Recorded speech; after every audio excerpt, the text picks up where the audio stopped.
Alors maintenant qu'on a vu qu'un certain nombre de forces qu'on a l'habitude de manipuler sont bien sympathiques au niveau du calcul du travail, on va essayer de voir dans quelle mesure on va pouvoir se simplifier la vie dans le théorème de l'énergie cinétique grâce à ça.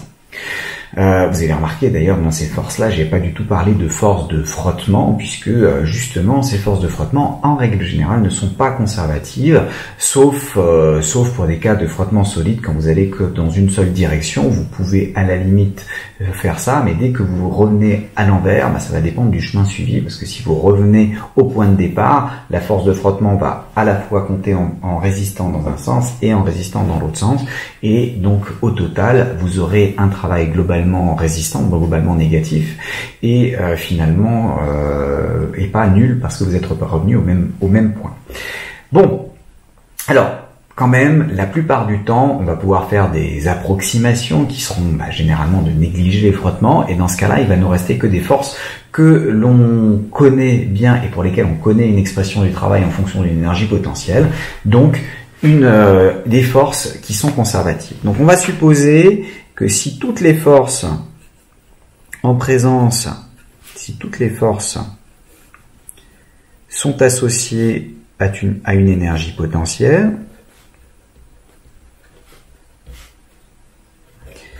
ou alors ne travaillent pas. C'est le cas par exemple pour la tension du fil pour le pendule, comme elle est perpendiculaire au déplacement, la puissance est à tout instant nulle et donc le travail est toujours nul.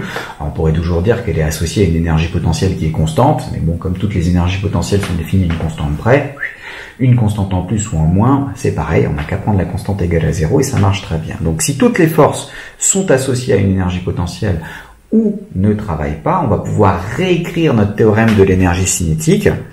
Donc le théorème de l'énergie cinétique se réécrit. Donc à la base, c'est la variation d'énergie cinétique sur le chemin AB, c'est la somme sur I des travaux sur AB des forces FI. Si chaque force FI est associée à une énergie potentielle qu'on peut appeler EPI, à ce moment-là, ça va s'écrire la somme sur I des moins la variation sur AB des EPI en question. Et ça, la somme de différence, c'est la même chose que la différence d'une somme. Vous pouvez vérifier assez facilement que ça s'écrit moins la variation sur AB de la somme sur I des EPI. Vous prenez un exemple avec 2, 3 forces et puis vous voyez tout de suite comment ça se généralise. Et donc quand j'ai ça, maintenant j'ai une égalité. La variation d'énergie cinétique d'un côté, c'est l'opposé de la variation d'une énergie potentielle globale de l'autre côté. Donc si je le passe du même côté, ça me fait la variation sur AB de EC plus la variation sur AB de la somme des énergies potentielles de chaque force, qui est égale à 0. Et une somme de différence, de la même manière, c'est la différence d'une somme, B moins A plus B' moins A', c'est B plus B', le tout moins A plus A'. Donc, comme je fais les différences entre les mêmes endroits, ça peut s'écrire la différence sur AB de l'énergie cinétique plus l'énergie potentielle globale, c'est-à-dire la somme des énergies potentielles, qui est égale à 0. Ça peut s'écrire la variation de ce qu'on va appeler l'énergie mécanique est nulle, avec défini pour l'énergie mécanique, l'énergie qu'on a effectivement sous forme cinétique, plus l'ensemble des énergies que potentiellement on peut transformer en énergie cinétique si on travaille correctement. Donc vous voyez que une différence qui est nulle, ça veut dire que la grandeur EM est conservée. EM ne change pas de valeur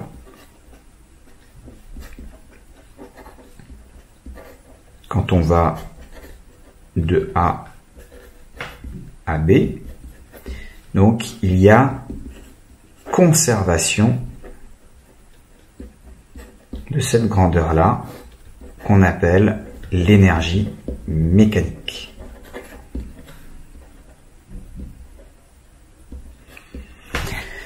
Donc quand on a des forces conservatives, il y a conservation de l'énergie mécanique. Vous vous en doutez, c'est parce que on a cette conclusion, conservation de cette grandeur qu'on appelle énergie mécanique, qu'on a appelé les premières forces associées à une énergie potentielle des forces conservatives.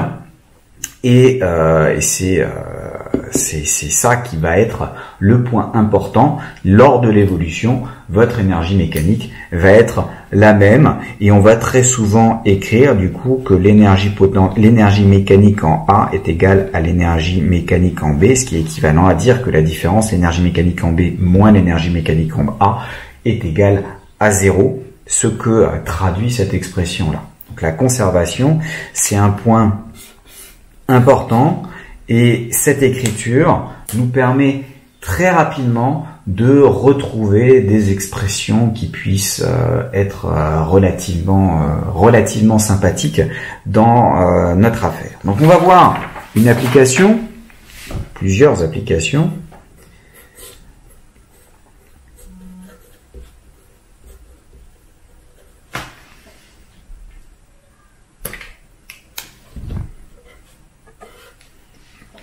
Plusieurs applications. La première pour l'évolution de la vitesse. Vous vous souvenez quand je vous ai dit que si on cherchait l'expression de la vitesse dans un système à un endroit donné sans avoir besoin de connaître l'évolution au cours du temps, qui parfois n'est pas déterminable, par exemple pour le cas du pendule simple, on n'a pas d'expression explicite sans approximation de l'évolution de θ au cours du temps et donc de la vitesse qui va être en Lθ point. Là, en revanche, on est capable, en un point donné, de prédire la valeur de cette vitesse, même si on ne sait pas quand est-ce qu'on va passer à ce point-là. Donc, le théorème de l'énergie mécanique va vous permettre de déterminer ça. Pour l'exemple du pendule simple, donc le pendule simple, vous prenez le point O, vous avez votre masse petit m, vous avez le poids, vous avez la tension T de votre fil. On va prendre un axe comme ça. Alors, on va prendre, allez, par exemple, les Z vers le bas, histoire de mettre un petit peu de challenge là-dedans. De quoi on a besoin? Notre système, c'est la masse petit m. Notre référentiel, il est terrestre, et donc galiléen sur la durée de l'expérience, qui va nous permettre d'utiliser le théorème de l'énergie cinétique, puisque là, il se réécrit, donc on doit supposer pour que ça se réécrive qu'on soit dans un référentiel qui est galiléen. Donc remarquez-le vous, c'est important d'avoir cette information supplémentaire. Donc là, mon référentiel il est bien galiléen, je vais pouvoir utiliser mon théorème de l'énergie cinétique et donc la conservation de l'énergie mécanique ici, à condition de montrer que toutes les forces qui sont présentes sont soit conservatives, soit ne travaillent pas. Justement, je fais l'inventaire des forces en présence, j'ai le poids. Le poids, il est bien gentiment conservatif, c'était mon exemple de base. Et son énergie potentielle, l'énergie potentielle de pesanteur, qu'est-ce qu'elle vaut? Alors attention, petite subtilité, j'ai mis Z vers le bas. Donc quand Z augmente, je descends et j'ai de moins en moins d'énergie. Ce qui veut dire que l'énergie potentielle de pesanteur doit être une fonction décroissante de Z. On se souvient qu'il y a une histoire de mgz, et pour faire une fonction décroissante de Z, j'ai besoin du moins qui apparaît à cet endroit-là. Donc mon poids est conservatif associé à une énergie potentielle qui ici s'écrit moins mgz, et la tension T, ah ben non, c'est pas la tension T qu'on avait dans les calculs précédents déterminés avec 1/2 de kx carré. Ça n'est pas un ressort, c'est inextensible, mais fort heureusement, elle ne travaille pas, car elle est en tout point orthogonale à la vitesse. Vous savez que la vitesse va être une vitesse orthoradiale, comme ça, à la perpendiculaire, si vous imaginez votre pendule qui est en train de repartir dans cette direction. Donc là, vous avez deux forces, une qui est conservative, tout va bien, deux, la deuxième qui ne travaille pas, donc elle rentre aussi dans l'application que j'ai donnée, d'où donc on peut dire qu'il y a conservation de l'énergie mécanique,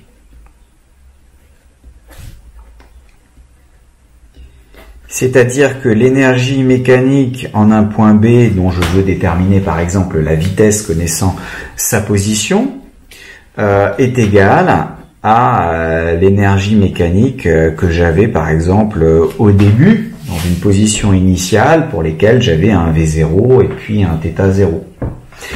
Donc le point B il a une vitesse V, donc en B on a une vitesse V et un angle θ, et au point initialement on avait une vitesse V0 et une position θ0 pour le lancement. Comment est-ce que je peux réécrire cette énergie-là? L'énergie mécanique, c'est l'énergie cinétique, 1/2 de mv carré, donc là 1/2 de mv0 carré, plus l'énergie potentielle, et l'énergie potentielle, elle s'écrit moins mgz. Donc c'est la valeur Z0. Pour B, c'est pareil, c'est 1/2 de mv carré plus l'énergie potentielle, mais dans l'énergie potentielle, il y a un moins, donc moins mgz, pour le Z qui correspond au B. Alors j'aimerais bien faire le lien entre Z et θ. Vous voyez que Z, je vais quand même prendre mon origine là-haut, parce que ça va être plus simple. Ce qui m'intéresse, c'est cette longueur-là, et cette longueur-là, c'est L cosinus θ, et donc mon Z va être égal à L cosinus θ. L'avantage de l'avoir pris vers le bas, c'est que Z, il est bien positif à cet endroit-là, et donc il est bien égal à la longueur L cosinus θ. Donc, je me retrouve avec du 1/2 de m v carré moins mg L cosinus θ, qui est égal à 1/2 de m v0 carré moins mg L cosinus θ0. Et là, on peut isoler V en disant que V carré c'est V0 carré, donc je divise par M. Alors c'est fort sympathique parce que tous les M se simplifient, il faut encore que je multiplie par 2, que je passe de l'autre côté, donc j'ai du 2GL facteur de cos θ moins cosinus θ0. Vous voyez que si je connais la position initiale, alors je suis capable de connaître la vitesse en n'importe quelle position θ. Et ça c'est quand même vachement bien. Et puis là, si vous regardez, à peu de choses près, c'est l'écriture pour déterminer le portrait de phase, puisque ce V carré, comme la vitesse c'est du Lθ point selon Eθ, ça me fait du Lθ point au carré, donc j'ai une expression de θ point carré en fonction de θ, ça me permet de tracer le portrait de phase. Donc vous voyez comment l'astuce de la multiplication par θ point qui semblait un petit peu sortie de nulle part avec cette dérivée qui apparaissait, enfin qu'il fallait faire apparaître pour pouvoir ramener et puis mettre une constante, là la constante elle apparaît naturellement, c'est en fait celle-là, c'est-à-dire que c'est le terme de conservation de l'énergie mécanique, et dire que l'énergie mécanique à tout instant elle est égale à l'énergie mécanique qu'on avait à T égale 0 au moment du lancement, parce qu'il n'y a que des forces qui sont conservatives ou des forces qui ne travaillent pas. Et en faisant ça, on a le résultat qui est entièrement suffisant pour obtenir toutes les informations qui nous intéressent. Alors, si on regarde la deuxième application qu'on avait pour le théorème de l'énergie cinétique, qui était de savoir déterminer une équation différentielle, ce qu'appelait plutôt le théorème de la puissance cinétique, là ça va être la même chose avec l'énergie mécanique. On peut l'appeler le théorème de la puissance mécanique si on veut. Moi, je préfère simplement redonner la définition en disant que l'énergie mécanique étant constante, ça veut dire que la dérivée de l'énergie mécanique au cours du temps est nulle, et calculer cette dérivée. Donc, obtention de l'équation différentielle. On donnera ce théorème de la puissance mécanique dans le cas général juste après, mais dans le cas conservatif, c'est relativement direct. Donc on a un système conservatif, donc toujours pour le pendule, on a un système qui est un système conservatif parce qu'il n'est soumis qu'à des forces conservatives ou qui ne travaillent pas.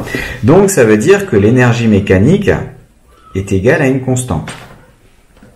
Et je me fiche ici de la valeur de la constante. En particulier, ça veut dire que la dérivée de l'énergie mécanique par rapport au temps est, elle, égale à 0. C'est ça qui va être important. Or, votre énergie mécanique, elle s'écrit 1/2 de mv carré moins mgz. C'est plus l'énergie potentielle de pesanteur. Et puis je vous ai dit, on met z vers le bas, donc l'énergie potentielle de pesanteur, ici c'est moins mgz. Je remplace en fonction de θ, ça me fait 1/2 de m. La vitesse c'est L θ point. Et z, on a dit que c'était du L cosinus θ. Donc j'ai cette expression-là pour l'énergie mécanique. D'où, si je calcule la dérivée de l'énergie mécanique par rapport au temps, dans cette expression-là, ça me fait 1/2 de m L carré fois la dérivée de θ point carré par rapport au temps, moins mgl fois la dérivée de cos θ par rapport au temps. Et ce truc-là, c'est la dérivée de θ point carré par rapport à θ point, que multiplie la dérivée de θ point par rapport à θ. La dérivée de θ point carré par rapport à θ point, c'est 2θ point. Je multiplie ça ensuite par la dérivée de θ point par rapport au temps, par rapport à θ, moins mgl. La dérivée de cos θ par rapport à θ, c'est moins sinus θ, et je dois multiplier par la dérivée de θ par rapport au temps. C'est toujours les histoires, je divise et je multiplie par des θ, et ici je divise et je multiplie par des θ points. Je me rends compte que ce truc-là, il y a des choses qui se simplifient, donc ça me fait du m L carré θ point point moins m, alors plus mgl sinus θ, plus parce que moins par moins, fois θ point. Et ça, du fait que c'est conservatif, c'est censé être égal à 0. Et étant donné que c'est égal à 0 et qu'on cherche un mouvement, donc un truc tel que θ point n'est pas constamment nul, sinon c'est pas très intéressant pour avoir une équation différentielle où on sait que de toute façon rien ne va bouger, à ce moment-là, je peux simplifier, je peux aussi simplifier par m, je peux simplifier par L carré, enfin par L, ici, et je me retrouve avec du θ point point. Donc je divise encore par L, G sur L sinus θ égale 0. Tiens. J'ai retrouvé mon expression de l'équation du pendule simple, l'équation différentielle qui régit l'évolution du pendule simple. Et vous voyez que ça s'est fait quasiment sans effort. Plus exactement, j'ai échangé des calculs de projection qui me permettaient d'avoir calcul de projection selon le θ pour me débarrasser de la réaction de la tension T du fil par des calculs de dérivée. Selon ce que vous préférez, l'un sera peut-être plus simple que l'autre en fonction de ce que vous manipulez le mieux, mais vous voyez que vous pouvez choisir la voie qui vous semble la plus facile. Allez hop, on termine ce chapitre. Après, l'essentiel du chapitre, ça va être des exercices d'application. Donc là, il va falloir que vous bossiez de votre côté pour faire un maximum d'exercices, et on fera ça en cours, je l'espère. Et donc le Le reste, ça va être une généralisation au cas non conservatif, même si c'est le cas conservatif qu'on va utiliser le plus souvent possible. Donc au cas non conservatif.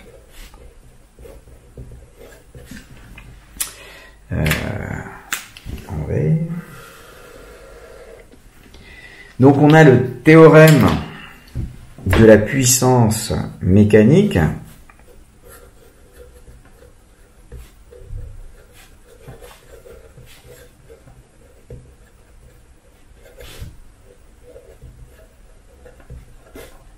Alors bien sûr, c'est toujours dans R galiléen. Vous verrez l'an prochain comment généraliser ça à des référentiels non galiléens. En fait, rajouter un terme là-dedans qu'on pourra calculer. Et le théorème de la puissance cinétique, c'était de dire que la dérivée de l'énergie cinétique, c'était la somme des puissances de toutes les forces. Le théorème de la puissance mécanique, c'est la dérivée de l'énergie mécanique par rapport au temps. On a vu que ici, s'il n'y avait que des forces conservatives, c'était censé être égal à 0. C'est pour ça qu'en fait, on écrit ça sous forme énergie mécanique est constante et puis on en déduit que la dérivée est nulle. C'est plus simple à retenir. Mais donc les forces conservatives n'interviennent pas. Comme la dérivée de l'énergie cinétique, c'était la somme de toutes les puissances, il nous reste là-dedans que la somme des puissances des forces non conservatives. Donc typiquement tous les frottements, tous les machins que vous n'arrivez pas, pour lesquels vous n'arrivez pas à démontrer soit qu'ils ne travaillent pas, donc qu'ils ont une puissance nulle, soit que votre travail s'écrit comme moins la variation d'une énergie potentielle, vous les mettez là-dedans et c'est eux qui vont faire varier votre énergie mécanique. Alors notez que ça peut être moteur ou résistant. La plupart du temps, quand on pense à des systèmes habituels, ça va être des frottements qui vont être résistants, c'est-à-dire l'énergie mécanique va avoir tendance à baisser au cours du temps jusqu'à ce qu'il n'y en ait plus du tout à disposition. Mais si vous avez un système, par exemple moteur, dans une voiture par exemple, les frottements au niveau du sol sont des frottements moteurs, puisque c'est eux qui vous permettent d'avancer. Imaginez donc, vous prenez une voiture, vous la mettez sur de la glace qui est parfaitement glissante, vous faites tourner les pneus, la voiture elle reste en place. S'il n'y a pas de frottement, la voiture n'avance pas. Là, les frottements sont moteurs et vont vous permettre d'augmenter l'énergie mécanique de votre voiture, parce que si elle se déplace sur du plat, elle gagne en énergie cinétique sans changer aucune énergie potentielle accessible directement. Donc forcément, votre somme devra être, votre puissance des forces non conservatives, dans ce cas-là, serait positive. Donc c'est une manière de l'écrire. Donc si vous avez une expression de l'énergie mécanique et que vous voulez l'équation différentielle, de nouveau, comme pour le théorème de la puissance cinétique, s'il y a moyen de calculer la puissance des quelques forces non conservatives que vous avez à disposition, ça peut intervenir et vous permettre d'obtenir l'équation différentielle. Et puis vous avez le théorème ou la loi de l'énergie mécanique généralisée au cas non conservatif. Donc pour le théorème de l'énergie cinétique, c'était la variation d'énergie cinétique de A à B. Vous donnez la somme des travaux de toutes les forces. Là, comme c'était la version intégrée du théorème de la puissance cinétique, de la même manière, ça va être la version intégrée du théorème de la puissance mécanique qui me dit que la variation d'énergie mécanique obtenue en faisant l'intégrale de A à B des DEM sur dt fois dt, c'est égal à la somme des travaux, puisque la somme, l'intégrale d'une somme, ça va être la somme des intégrales, des travaux sur AB des forces non conservatives que vous avez à disposition. Donc en gros, si vous n'avez que des forces conservatives, travaux des forces non conservatives, elles sont nulles puisqu'elles ne sont pas là, et donc votre variation d'énergie mécanique est nulle. Ça veut dire que l'énergie mécanique est constante, donc on retrouve ce qu'on connaît sur la conservation de l'énergie mécanique dans ce cas-là. Maintenant, il va falloir simplement savoir écrire correctement ces énergies mécaniques dans différents cas d'application, ce qu'on verra dans les exercices au fur et à mesure.